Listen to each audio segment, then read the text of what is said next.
So we see Israel being surrounded. We see the war. I'm going to read you Luke 21:20. And it says, "But when you see Jerusalem surrounded by armies, then know that its desolation is near. Then let those who are in Judea flee to the mountains, and let those who are in the midst of her depart, and let not those who are in the country enter her. For these are the days of vengeance, when all these things are written to be fulfilled."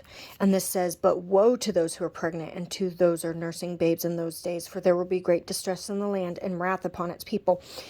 Okay, and they will fall by the edge of the sword and be led away captive into all nations, and Jerusalem will be trampled by Gentiles until the times of the Gentiles are end." Okay, I know that I've mentioned this before, but there's two types of desolations. This, Israel is going to be forced to surrender up their land. They're going to be forced in order for this war to end.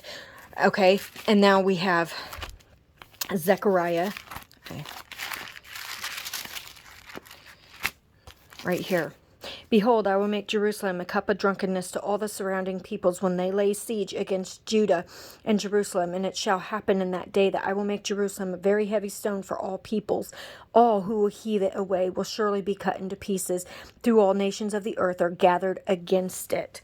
Okay, you can obviously tell, that I've studied this many times before, but I am telling you guys, Jesus is about to return. These are the signs. You can sit there and debunk the Revelation 12 sign. You can sit there and debunk about the earthquakes. You can sit there and say, about the blood moons. We've had them before, but this war, you cannot debunk.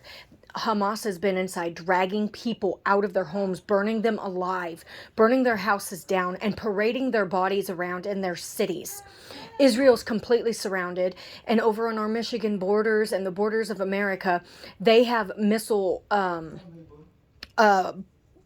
ways to intercept the missiles, and it don't look good, because America's getting ready to be bombed. And tomorrow is the last day of the Feast of Tabernacles, guys. This is very serious crunch time. You can debunk anything, but this is the tribulation, guys. We are in the tribulation of those days. And even in Matthew 24, where it specifically says the same thing. And this is talking to the Jews, you understand, because the Jews seek after a sign. And then right here, "Therefore, when you see the abomination of desolation spoken of by Daniel the prophet standing in the holy place." See, this is for something else. "Then let those who are in Judea flee." Okay, and this is talking about the Jews. "For then there will be great tribulation, such as not been since the beginning of the world until this time, nor ever time. And unless those days were shortened, no flesh would be saved. But for the elect's sake, those days will be shortened." We are fixing to leave. God promises to redeem us. That's exactly what's happening. Israel's surrounded, and crap's about to hit the fan like never before. America is done. It will never be saved. Quit. In the Matthew 6, I'm going to tell everybody right now, I'm so sick of hearing, "Oh, we have more time. There's a great revival coming. Trump's going to save us." But let me tell you right here what my God says. Matthew 6:19 through 21. Oops. And it even says, okay, 19 through 21.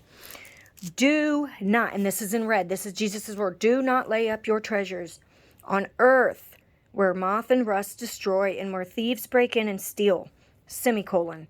This is a statement. This is a command of God, of Jesus. Do not lay up for yourselves treasures on earth, but lay up your treasures in heaven, where neither moth nor rust destroys, and where the thieves do not break in and steal. For where your treasure is, there your heart be also.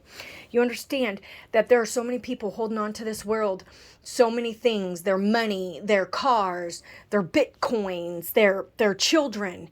Let it go. These children don't belong to us. Your family don't belong to you. It belongs to God. Everything on this earth is borrowed. We are on borrowed time. And I truly believe that the rapture is about to happen any day. And if you want to mock me, go for it. I've been mocked before. They're just words. And you guys are fulfilling prophecy, and I thank you for that. And I pray for your soul. But as for me, in my household, I'm going to serve the Lord. And I take my God's word very seriously.